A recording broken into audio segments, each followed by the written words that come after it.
New York টাইমসের কয়েকজন সাংবাদিককে তলব করার ঘটনায় দেশের সংবাদ মাধ্যমের স্বাধীনতা নিয়ে নতুন বিতর্ক শুরু হয়েছে।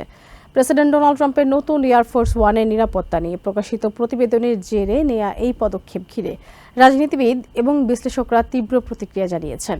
তারা অভিযোগ করেছেন, জাতীয় নিরাপত্তার আড়ালে সাংবাদিকদের ভয় দেখানো হলে তা শুধু গণমাধ্যমের স্বাধীনতার জন্যই নয়, গণতান্ত্রিক প্রতিষ্ঠানগুলোর জন্য উদ্বেগের কারণ হয়ে দাঁড়াতে পারে।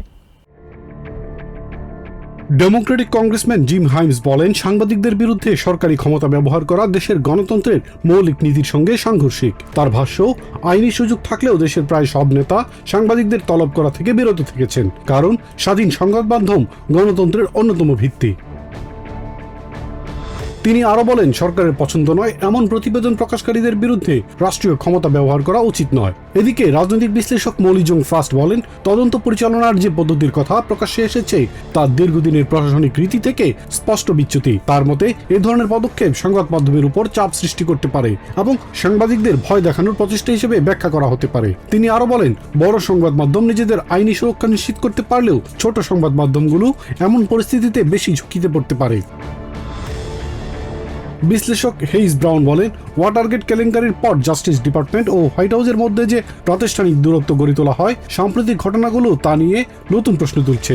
তার মতে, যদি কোনো তদন্ত রাজনৈতিক অসন্তোষের কারণে পরিচালিত হয়, তাহলে ভবিষ্যতে যে কোনো প্রশাসন একই নজির ব্যবহার করতে পারে।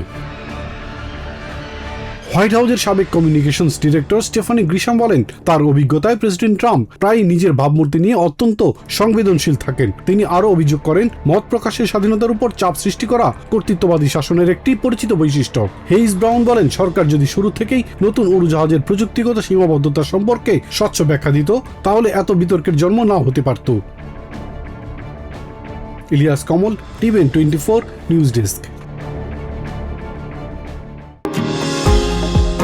নিউ ইয়র্ক থেকে সম্প্রচারিত টিভিএন 24 টেলিভিশন বিশ্বজুড়ে বাঙালির কণ্ঠস্বর।